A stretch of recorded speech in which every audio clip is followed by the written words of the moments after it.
খুব ভালো কিছু নিয়ে আপনাদের সামনে আসছে। এই বলবো জাবুজির অবসান ঘটবে, শুধু এইটুকুই বললাম। এবং এর আপডেটটা আমি কিভাবে দিব আমি বুঝতে পারতাছি না। মুক্তার আপডেট সহ অনেকগুলো বিষয় নিয়ে আবারও লাইভে আসলো আলম হাসান।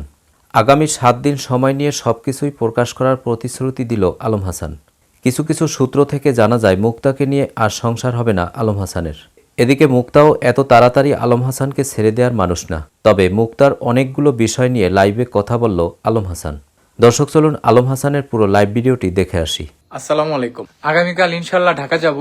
আর নেক্সট আমার কিছু প্ল্যান আছে, পরিকল্পনা আছে। সেটা হচ্ছে আগামী কয়েকদিনের ভিতরে যদি আল্লাহ তাআলা আমাকে তৌফিক দান করে, বাংলাদেশের একটা কাজ আছে, সেটা কমপ্লিট হয়তো সামনে সপ্তাহের মধ্যে হবে। হওয়ার পর রিসেন্টলি যে কাজগুলো করব, কারণ হচ্ছে আমি দেখেছি মানে নিজের জন্য কিছু না করে শুধু বাড়ির জন্য বা ফ্যামিলির জন্য ভাবতে গেলে দেখছি যে আমার সবই শেষ হয়ে গেছে। একটা কথা বলি, যারা রশি আছে না, যে রশি যত পাখি দিক আর যাই করুক, ওটা বেশি টানলে একশো ছিঁড়ে যায়। কিংবা যে কোনো একটা নাট যদি বেশি প্যাঁচ দেয়, তাহলে দেখা যায় যে নাটটার প্যাঁচ এক সময় কেটে যায়। তো প্রত্যেকটা মানুষের এরকম জীবনে একটা সময় আসে, তো যখন পেঁচ কেটে যায় তখন, কিংবা রশিটা ছিঁড়ে যায়, পেঁচ আর নাট স্বরূপ যে মানুষ ব্যক্তি থাকি আমরা, তখন হুঁশ আসে কিংবা করার মতো কিছু থাকে না। আর মানুষের জীবনে দেখবেন কিছু কিছু ঘটনা ঘটে, কিছু কিছু সময় আসে যখন আমরা কারো কান পরামর্শ, কুপরামর্শ কিংবা কোনো কিছু নিয়ে চলাফেরা করার চেষ্টা করি, তাহলে অনেক সময় দেখা যায় যে আমরা সব কিছু জীবন থেকে হারিয়ে ফেলি। হারানোর পর যখন সেগুলা সংশোধন করে নেওয়ার চেষ্টা করি, যে আসলে আমি তার কথা নিয়ে,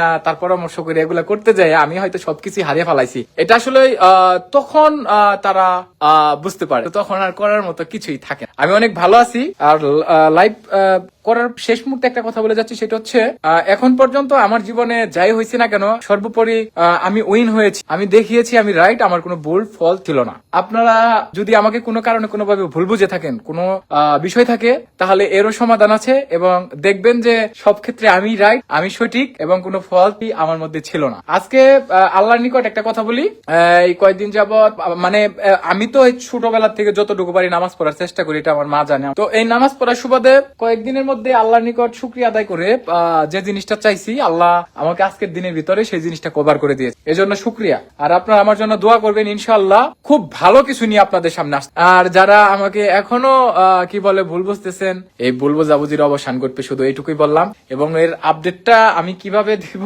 আমি বুঝতে পারতাছি না। তবে একটা বিশ্বাস রাখবেন, আমি কখনো কোনো অন্যায় করি নাই, করবো না, খারাপ কাজের সাথে সম্পৃক্ত হব না।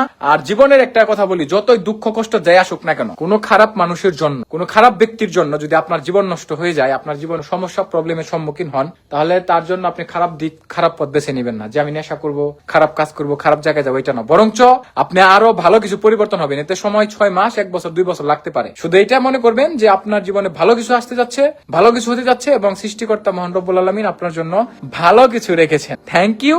দর্শক, কেমন লাগলো আজকের আপডেট পেয়ে অবশ্যই কমেন্ট করে জানিয়ে দিন। আর ভিডিওটি ভালো লাগলে লাইক, কমেন্ট, সাবস্ক্রাইব করে আমাদের পাশে থাকুন। ধন্যবাদ।